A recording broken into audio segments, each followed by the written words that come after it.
Agrimly is an AI-powered platform for online agriculture education. आइए आज discuss करेंगे plant physiology के बारे में।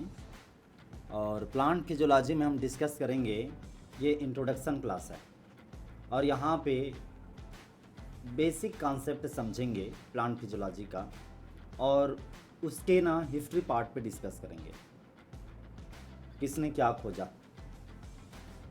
तो ये प्लांट फिजियोलॉजी का पहला लेक्चर है, हिस्ट्री समझेंगे। आप जानते हैं हिस्ट्री या इंट्रोडक्शन मोर चैलेंजिंग होता है समझने में। क्यों होता है मोर चैलेंजिंग?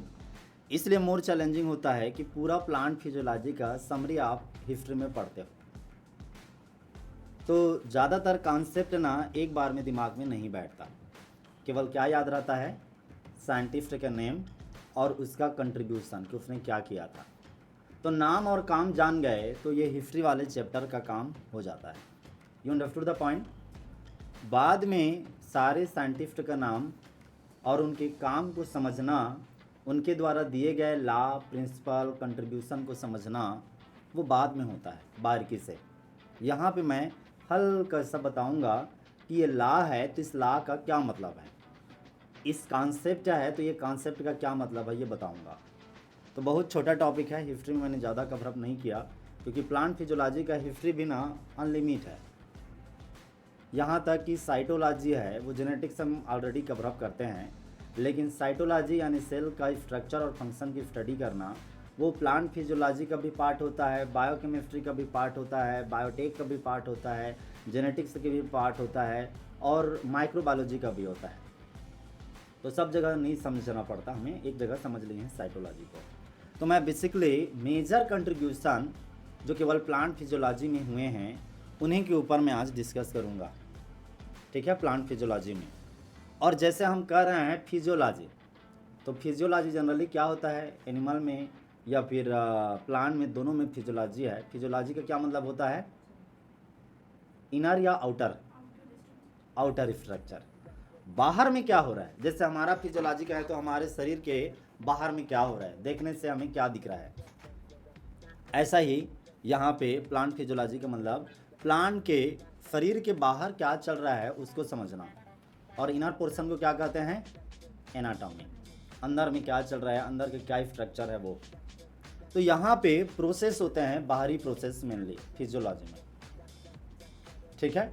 ज़रूर वो जो बाहर में हो रहा है प्रक्रियाएं हैं वो शरीर के अंदर ही होते रहते हैं। तो इस तरह से प्लांट फिजियोलॉजी है वो प्लांट के स्पेसिफिकली ये एक तरह से मार्फोलॉजी और एनाटॉमी का मिक्सचर होता है।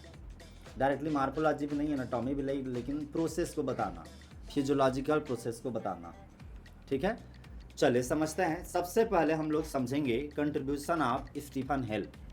स्टीफन हेल का क्या कंट्रीब्यूशन रहा है इसको समझते हैं, ठीक है। स्टीफन हेल, ये है स्टीफन हेल।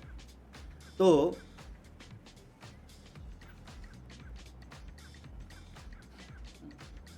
ये हैं स्टीफन हेल और इनके कंट्रीब्यूशन समझेंगे हम लोग। स्टीफन हेल को फादर ऑफ प्लांट फिजियोलॉजी कहा जाता है, फादर ऑफ प्लांट फिजियोलॉजी कहा जाता है।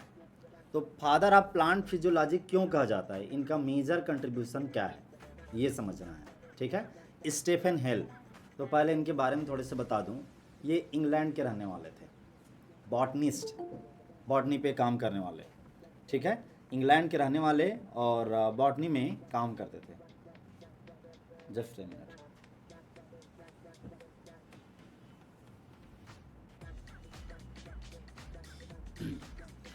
तो इंग्लैंड के रहने वाले हैं स्टीफन हेल और बॉटनिस्ट थे। इनका मेजर कंट्रीब्यूशन क्या है? ये ना केवल प्लांट फिजियोलॉजी बल्कि एनिमल फिजियोलॉजी का भी काम किए। ब्लड प्रेशर जानते हैं, ब्लड प्रेशर का मेजरमेंट का कॉन्सेप्ट इनका ही है, स्टीफन हेल का।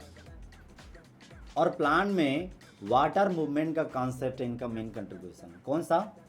वाटर मूवमेंट का, कि पानी कैसे चढ़ता है इसके भी बारे में शुरुआती बात इन्होंने ही रखा कि यदि पानी है यहाँ ज़मीन से ऐसे रूट पे, फिर रूट से ऐसे आता है और फिर पत्तियों में यहाँ पे आता है। पत्तियों में उसका उपयोग होता है फोटोसिंथेसिस में, तो इस जगह में उसका उपयोग होता है पानी का, और पानी का मूवमेंट यहाँ से होता है। इस दिशा में भी इन्होंने काम किया स्टीफन हेल ने। ठीक है। दूसरी बात, इन्होंने और भी कई सारे महत्वपूर्ण पॉइंट को टचअप किया, जैसे सनलाइट और लीफ के क्या रिलेशनशिप है। मतलब पौधों की पत्तियों में सनलाइट पड़ता है, पौधों की पत्तियों में सनलाइट पड़ता है तो क्या रिएक्शन होता है, मतलब क्या एक्टिविटी होता है, इसको भी समझाया स्टीफन हेल ने पहले दौर पे, कि कैसे वो यूज होते हैं फोटोसिंथेसिस में। ठीक है, तो मेजर यही कंट्रीब्यूशन है शुरुआती का, और इसलिए इनके शुरुआती कंट्रीब्यूशन के लिए फादर ऑफ प्लांट फिजियोलॉजी कहते हैं। यहाँ तक कि वेंटिलेशन, हवा का आना जाना इंसान के केस में ये चाहिए इंसान को, ये भी इन्होंने बताया था। और प्लांट में रेस्पिरेशन का सिग्निफिकेंस भी बताया था कि प्लांट भी रेस्पिरेशन करते हैं, इंसान का भी रेस्पिरेशन का प्रिलिमिनरी कॉन्सेप्ट है, इन्होंने ही दिया। तो एक मोटे तौर पे समझ में आ गया स्टीफन हेल के कंट्रीब्यूशन को। स्टीफन हेल के बारे में यही पूछा जाएगा कि who is known as a father of plant physiology, तो आपको क्या कहना है, स्टीफन हेल।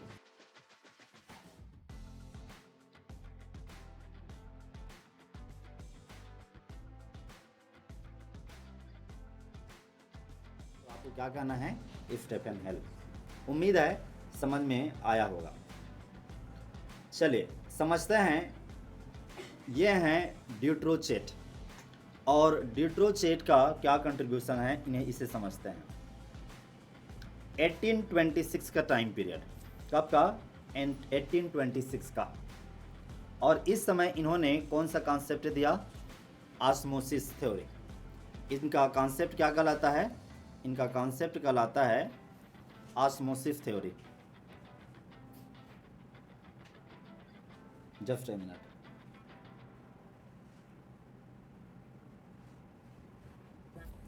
इनका कॉन्सेप्ट है ऑस्मोसिस थ्योरी। और ऑस्मोसिस थ्योरी क्या है, क्यों इंपॉर्टेंट है, पेन प्रॉपरली काम नहीं कर रहा। ऑस्मोसिस थ्योरी क्या है और ये क्यों महत्वपूर्ण है। तो सबसे पहले ऑस्मोसिस का मतलब समझिए। ऑस्मोसिस क्या है, ऑस्मोसिस ये एक तरह का डिफ्यूज होना है। डिफ्यूज होना मतलब एक जगह से दूसरे जगह जाना किसी चीज़ का। जैसे इस ऑस्मोसिस को समझने के लिए पहले एक लाइन में डिफ्यूजन को समझ लीजिए। जैसे आप यहाँ पे देख पा रहे हैं, ये पत्ती है और पत्ती के यहाँ पे स्टोमेटा होता है स्टोमेटा पत्ती में। कार्बन डाइऑक्साइड एटमॉस्फेयर में होता है 0.03%, और ये कार्बन डाइऑक्साइड ऐसे करके इसके अंदर एंट्री मारता है, घुसता है पत्ती के अंदर में, लीफ के अंदर में, और फिर यूज होता है फोटोसिंथेसिस में। ये जानते हो आप लोग। तो बात यह है कि मान के चलिए ये कार्बन डाइऑक्साइड के 2 मालिक्यूल, 3 मालिक्यूल, 4 मालिक्यूल, इस तरह से टोटल 50 मालिक्यूल हैं कार्बन डाइऑक्साइड के, और स्टोमेटा के अंदर में 10 मालिक्यूल हैं। तो किधर ज़्यादा कंसंट्रेशन हुआ, इधर। यहाँ पे कार्बन डाइऑक्साइड के हाई कंसंट्रेशन है और यहाँ पे पत्ती के अंदर क्या है, लो कंसंट्रेशन है। तो जब ये मालिक्यूल अपने हाई कंसंट्रेशन से लो कंसंट्रेशन में मूव करेगा, इस तरह से ये जाएगा। ये क्या है, कार्बन डाइऑक्साइड गैस है। जब कोई गैस मालिक्यूल हायर कंसंट्रेशन से लो कंसंट्रेशन की तरफ ऑटोमेटिक चला जाता है तो इसे डिफ्यूजन कहते हैं। आया समझ में। लेकिन ऑस्मोसिस है, ये बेसिकली ऑस्मोसिस को सिंपल शब्दों में कहें तो डिफ्यूजन ऑफ वाटर कह लो, क्योंकि ऑस्मोसिस से मेन वाटर या लिक्विड मूव करता है, और यहाँ पे वो हायर कंसंट्रेशन से लोअर कंसंट्रेशन की तरफ नहीं, बल्कि किधर से किधर, लो कंसंट्रेशन से हायर कंसंट्रेशन की तरफ मूव करेगा। और कौन मूव करेगा, मूव करने वाला चीज़ कौन है, पानी, H2O। ये थोड़ा सा उससे अलग है। उस पर डिफ्यूजन में क्या था, हाई टू लो था। डिफ्यूजन में क्या था, हाई टू लो। ठीक है, समझ में आ गया। और इसमें क्या है, ऑस्मोसिस में क्या है, ऑस्मोसिस में लो टू हायर है, लो टू हायर है, लो से। और कौन मूव कर रहा है, पानी। और एक बात और होती है, लो और हायर के बीच में एक पर्दा होना चाहिए। क्या होना चाहिए, एक का सेमी परमिएबल मेम्ब्रेन, इस तरह से झिल्ली होना चाहिए। अब यहाँ पे इसको डायग्रामेटिक समझाएं तो जैसे एक डायग्राम ये समझाता हूँ मैं आपको। ये एक कंटेनर है, ठीक है, और इसके अंदर हमने एक झिल्ली लगाया, ये एक झिल्ली है इस तरह से, और फिर इधर पे पानी घोले हैं, लेकिन यहाँ पे पानी है, उससे ज़्यादा क्या है, साल्ट है।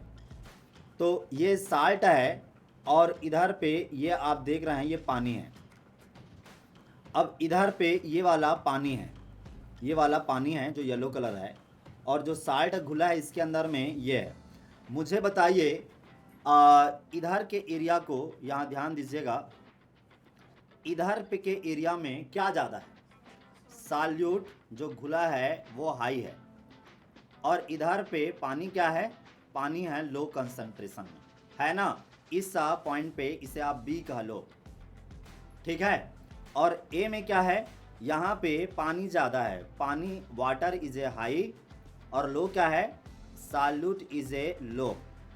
और ये क्या है, this one is the semi permeable membrane, एक झिल्ली है जो कुछ चीज़ों को अंदर बाहर आने देती है, सेमी परमिएबल मेम्ब्रेन। अब होता क्या है, पानी का मूवमेंट होगा, साल्यूट का नहीं। जो नमक घुला है या शक्कर घुला है उसका मूवमेंट नहीं होगा। किसका मूवमेंट होने वाला है, जो मूवमेंट होने वाला है पानी का। यानी जो पानी है, पानी ये मूव करेगा अपनी हाई से लो की तरफ, पानी मूव करेगा अपने हाई से लो की तरफ, लेकिन यहाँ पे पानी मूव कर रहा है अपने हाई के लो की तरफ। लेकिन इसको आप कैसे कह सकते हो, साल्यूट के लो से हाई के, साल्यूट के हाई की तरफ। तो ये जो शब्द लिखा है लो, ये साल्यूट शब्द होता, साल्यूट के लो से साल्यूट के हाई, जो घुला हुआ चीज़ के। आया समझ में? नहीं, कंफ्यूजन हो गया? आप इसी बात को दो तरह से कह सकते हैं, इस बात को दो तरह से रीड करोगे। पानी अपने हायर कंसंट्रेशन से लो कंसंट्रेशन वाले पानी वाले एरिया में गया, और इसी को आप क्या पढ़ सकते हो, इसी को ये पढ़ सकते हो कि जिधर साल्यूट का लो रहता है उधर का पानी, जिधर साल्यूट ज़्यादा रहता है उधर जाता है। आया बात समझ में? इसलिए कंफ्यूजन क्रिएट करता है, और ये ऑस्मोसिस का थ्योरी है। अब ये ऑस्मोसिस का थ्योरी उम्मीद है समझ में आ गया होगा। दो लाइन से मैं फिर से बोल रहा हूँ, जिधर पानी है ज़्यादा है उधर से कम पानी वाले एरिया में जाएगा। तो ऐसे में तो डिफ्यूजन जैसे ही लग रहा है, बिल्कुल डिफ्यूजन कॉन्सेप्ट टाइप का, ठीक है। लेकिन इसको आप दूसरे शब्दों में कैसे पढ़ सकते हैं, जिधर साल्यूट लो है उधर से हाई साल्यूट की तरफ में मूव किया। कौन मूव किया, साल्यूट या पानी ही मूव करेगा, साल्यूट मूव नहीं करेगा। अब इस कॉन्सेप्ट को आप जान गए, ऑस्मोसिस को। अब ड्यूट्रोचेट ने ये कहा था कि ऑस्मोसिस ही वो चीज़ है जो हम इंसानों में, कुत्ता बिल्ली में, एनी एनिमल में और प्लांट में भी कई चीज़ों के मूवमेंट में मदद करता है।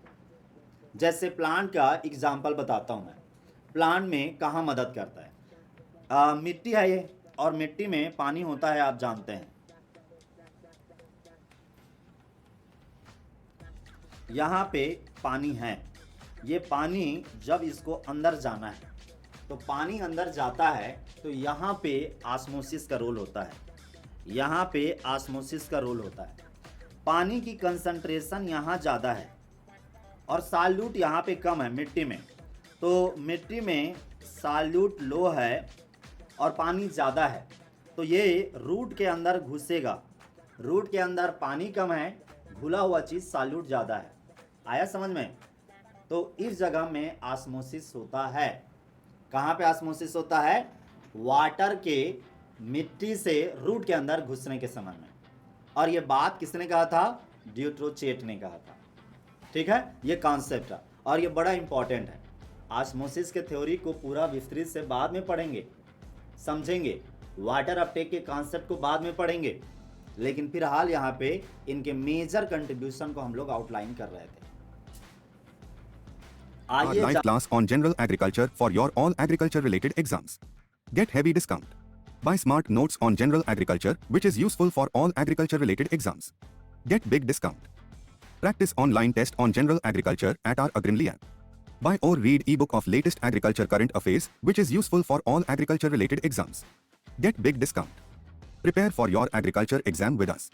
For agriculture education, download our Agrimly app from the Google Play Store. Like, share and subscribe Agrimly channel. Thanks for watching.